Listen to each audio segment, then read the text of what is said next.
18 વર્ષના યુવાનો બેઠા છે, તમારી પાસે બધું હશે, તમારી ખુમારી અને તમારું ચારિત્ર જાળવી રાખશો, દુનિયા એકવાર તમને પગે લાગવા આવશે, હું ગેરંટી આપું છું. આ દેશના યુવાનની નહીં, આપણી કોઈ કિંમત હોય તો ચારિત્રની કિંમત છે બાપુ. આ બહુ મોટી વાત છે. અત્યારે ખબર નહીં, માતાઓ બહેનો અહીં ઘણા સંખ્યામાં છે, પગે લાગીને કહું માવડિયું, તમારી તાકાતની તમે ખબર રાખજો. ભારતની આરી નારીની શું તાકાત છે. અઠવાડિયે એકાદી વાર તમારી દીકરીને દીકરાને હારી વાર્તા સમજાવીજો, સારું હાલરડું ગીત સંભળાવીજો. અનુપમા ઓછી જોવાય તો કાંઈ વાંધો નહીં, જરાય દુઃખી નથી તમને લાગે છે, એની આંટીઓ આપણને નહીં સમજાય. હા, ગાંડા તૂર થઈ જાય છે આ સિરિયલોની વાહે. આ બધાએ આપણી સંસ્કૃતિ માથે પાણી ફેરવવાનું જ કામ કર્યું છે. આ પછી સિરિયલો હોય તોય ભલે, ફિલ્મો હોય તોય ભલે, ગમે એટલા સરેરાશ 70 વર્ષના ખોવરેના ફિલ્મનું સરેરાશ કાઢજો. દરબારની હવેલી હોય, ઠાકુર કહેવાતો હોય દરબાર, અહીંયા બધું ભૂંડું ભૂંડું થતું હોય. સિરિયલ જોવો કે ફિલ્મ જોઈ લેજો. અને આપણા પૂજારી હોય મંદિરમાં, સાધુડો હોય, તિલક હોય, એ ભૂંડા ભૂંડા કરતો હોય ને આમ ખૂણામાં એક ઘોઘો રહેતો હોય, એને ખાનદાનના પેટનો બતાવે. પાછું ઊંધું જ વાળ્યું સાવ આપણું. હવે જાગ્યા ત્યાંથી હવાર, હવે હું આપણે નથી થવા દેવું. હા, એટલે બહુ જરૂરી છે આ ધર્મને આપણે થોડું કઈ ધ્યાન રાખશું તો ધર્મ આપણી આબરૂ, આપણી લાજ કોઈ દી નહીં જવા દે. ભારતની દીકરીઓની જે તાકાત છે, હું તો માવડીઓને કહું, ઝાંસીની રાણી લક્ષ્મીબાઈ, જયવંતાબાઈ, દુર્ગાવતી, અહલ્યાબાઈ હોલકર, દુર્ગાવતી, દુર્ગાભાભી, એને વાંચો. વલ્લભભાઈ પટેલની દીકરી મણીબેન, કોક દી વાંચો આ દીકરીઓ, ખબર પડે. નાની ઉંમરે ગર્ભંગ થયા હતા વલ્લભભાઈ પટેલ, પછી બીજા લગ્ન ન કર્યા, દેશ માટે સેવા કરવી છે. અને તેથી જુવાન દીકરી મણીબેને નક્કી કરી લીધું કે આજથી સુધી હું મારા બાપ વલ્લભ પટેલની દીકરી હતી, આજથી એની માં થઈને મારે આખી જિંદગી સેવા કરવી છે. કોઈ કરી બતાવો, ખબર પડે. આ તો ચીઠીઓ મૂકી નીકળી જાય. પપ્પા મમ્મી મારી ચિંતા ન કરતા, મારે લગ્ન કરવા પડે એમ હતા. તને કાળોતરો કર્યો હોય તોય ચિંતા ન કરત, પણ ત્યાં ન કરવાનું કર્યું. ક્યાં જઈને વાતો કરવી, એ ગીતો, એ વાતો. હમણાં એક બેન અમારા પ્રોગ્રામમાં ઊંચા થઈ થઈને ગાતા હતા, પૂછો જરા પૂછો મુझे क्या हुआ है. મેં કીધું હડકવા હુઆ હે બેન.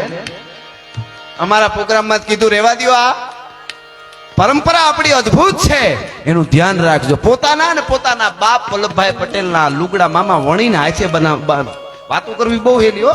જરાક આવી જાય ત્યાં પપ્પા, મારા પપ્પા તો મારા માટે આમ કરે લઈ આવે ને બીજાને મંડી દેખાડવા. મારે પપ્પા કહેવાય, તારે પપ્પાને આમ બહુ નહીં કે ધંધામાં, પાછું એમાં મેણાનું ઓમ બેન પડી. હા, એનાથી સેટાઈ રહેવા, એના કરતા એકલા રહેવું. તમને એમ કે મારી પાસે, હા યુવાન હોય તો ભલે દીકરી હોય તો, મારી પાસે જો મારા પપ્પા કેવું લઈ આવ્યા, એને કહી તું તાર ઘરે, હું મારા ઘરે. એવું કે ને કે હાલ્યા કરે, અમારે સારું છે, તું તાર જરૂર પડે તો કહેજે, તું મારી ફ્રેન્ડ છો કે મારો ફ્રેન્ડ છો, મિત્ર છો. એની પાસે બેહારજો. બાકી ઘૂઘલાવ કેટલાય રખડે છે હુડ કાઢવા હાટું, ક્યાંય જઈને ઉભા રાખી દે છે, તમને નહીં ખબર પડે. જેવા તેવા પાસે ન બેહાય, એકલા રહેજો. બાકી માવા હારું થઈને ખિસ્સા પાડી નાખે એવા મિત્રો ન કરતા, એના કરતા નકરા હારા. मित्र कीजिए मर्द मर्द मन दर्द मिटावे, मित्र कीजिए मर्द खुशामत करना खावे, मित्र कीजिए मर्द सच कहकर समझावे કે તારાથી આ થાય, તારાથી આ ન થાય. એ હાથે વણીને કપડા બનાવે. વલ્લભભાઈ પટેલની દીકરી મણીબેન પોતાના ને પોતાના બાપના. કોકે કીધું થીગડા વાળી હાડી કાં પહેરી? નાયબ વડાપ્રધાનની દીકરી, ગૃહપ્રધાનની દીકરી, શું બતાવવા માંગો? અહીં મણીબેને કીધેલું કે આ થીગડા મારા બાપ વલ્લભભાઈ પટેલની ગરીબાઈના નથી, વલ્લભ પટેલની ખાનદાનીના થીગડા છે. હજી ભારત આઝાદ થયો જ છે, હજી આને સુપર પાવર બનાવવાનો છે. આ બધા મહાપુરુષો, એમને કાંઈ 3000 કરોડના સ્ટેચ્યુ નથી થતા. વલ્લભભાઈ પટેલે મામા એ વખતે બધા રજવાડા પાસેથી 1 કરોડ લીધા હોત તો 565 કરોડ એની પાસે તેદી હોત, તો આપણે વાર્તા એની ન કરત. એ તો સાચી વાત છે ને. અને આની શું મિત્રતા હતી ને, હું પાછું સભાનતાથી બહુ બોલું. એ તમે એક ભાવનગર મહારાજને વાંચો કે જામ સાહેબને વાંચો, જામ સાહેબને વાંચો, ભાવનગર. એણે કીધું હું વલ્લભભાઈ પટેલ વિશે, એ તમે વાંચો તો ખબર પડે એની મિત્રતા કેવી હતી. એને વાંચી લ્યો એટલે તમને ખબર પડે. તેદી 1 કરોડ લીધા હોત તો તેદી એટલા હોત, અટાણે એની ઇન્વેસ્ટમેન્ટ કરો તો કેટલા થાય. પણ સાહેબ, જે દેશનો નાયબ વડાપ્રધાન મૃત્યુ પામે, એના ખાતામાંથી પૂરા 300 રૂપિયા નો નીકળે ને, એના 3000 કરોડના ટેચી ઉભા થાય. આ વાત હકીકત એટલી છે સાહેબ. અને ઈ ગોહિલવાડ ગંગાજળિયું કુળ સાહેબ, અહીં બેઠેલા બધા 18 વરણ છે, પટેલ ભાઈઓથી લઈને બધાને કહી દઉં, આપણને સીટ મળી હોય ને બસમાં, સીટ ખાલી ન કરે. અહીંયા જગ્યા ખાલી કરવાનું મન ન થાય કે હું બેસી જાઉં, ઓલો ક્યાંક આય ન માગે, મારો મિત્ર છે ને ક્યાંક હટવાનું ન કહે. બાપ દાદાના માથા આપી અને મેળવેલા રજવાડા હરફ કાચળી ઉતારે એમ ઉતારી દીધા કટારે પાદર ઓળખોળ છે ભલા માણસ મારે કાંઈ ન જોઈએ મારો ભારત અખંડ રહેતો હોય અહીંયા મારે પ્રોગ્રામમાં પ્રેમ કરાવવા આવવું પડત આવવાનું હોત મામા મારે વિઝા લેવા પડત હું જુનાગઢ થી આવું તો આ ગાયકવાડમાં આવે બીજું આ દેશ બીજો હોત વિઝા લેવા પડે ઈ વાત વલ્લભભાઈ કરી હતી મહારાજ ભાવનગર ને કે બધું થઈ ગયું રેડી પણ આનું શું કરીશું આફ્રિકામાં 52 દેશ છે જોઈ લેજો આપણે રાજ્ય છે એવા રાજ્ય એવા 52 દેશ એક દેશમાંથી બીજા દેશમાં ઘડીકમાં ફરી જાવ પણ વલ્લભભાઈએ વાત કરીને ભાવનગર મહારાજ ઊભા થઈ ગયા કે અમે તો બાપ દાદા માથા દઈ છે અમારે માટે 18 પાદર હું હોય લાઈન થઈ સાહેબ લાઈન થઈ અને 200-250 ની આસપાસના તો ખાલી આપણા જ હતા ગુજરાતના રજવાડા બધા હતા એમાં કાઠી ગ્રાહ નાના કેટલા હતા બધા એક પછી એક કીધું કે અમારા માટે કુરબાન છે મારો દેશ એક રહેવો જોઈએ આ બહુ મોટી વાત છે આ બધાને યાદ કરી હપીને આપણે યાદ કરીએ આ બધાને એ શહાદતો છે બધાની એ જરૂર પણ મને હું પૂરું કરવા જાતો પણ હવે ભાઈની ખાસ છે 2 કડી લઈ લઉં ભાઈની પ્રકાશભાઈ ને આયોજક છે એટલે અને તમને બધાને ગમે એવું ગીત છે એટલે મારું 2 કડી લઈ લો મોગલમાની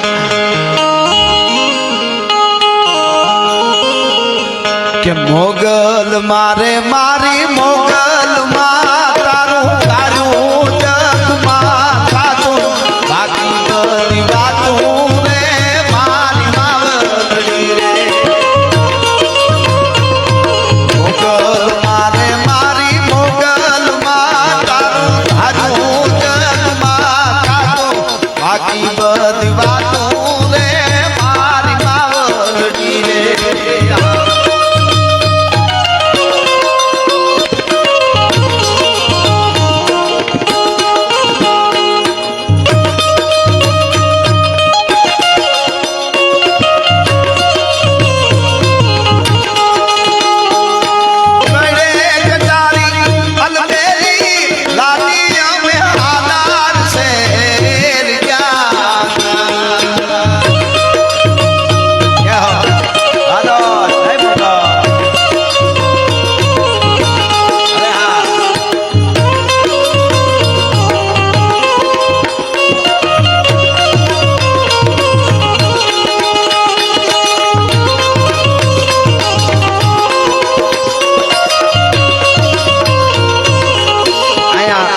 અરવિંદભાઈ પોપટભાઈ વેકરિયા પધાર્યા છે એમના તરફથી 500100 એટલે 5100 રૂપિયા આવે છે ધન્યવાદ ખૂબ ખૂબ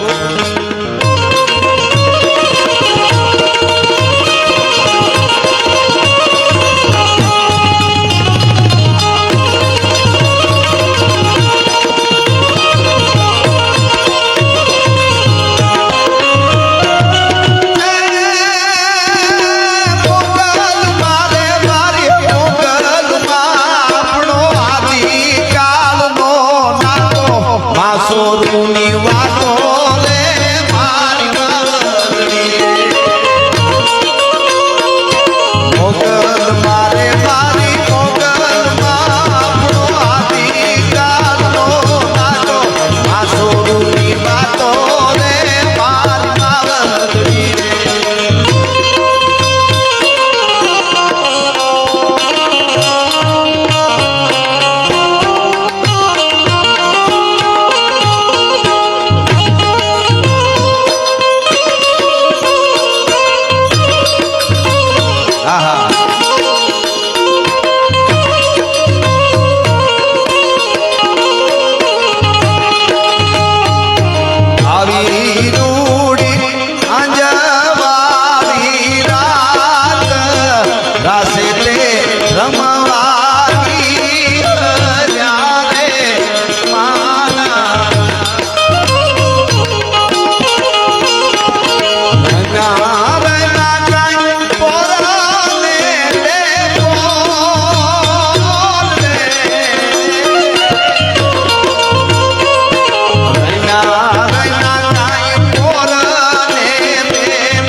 નજીક છે એટલે યાદ આવે એકાદ ઘડી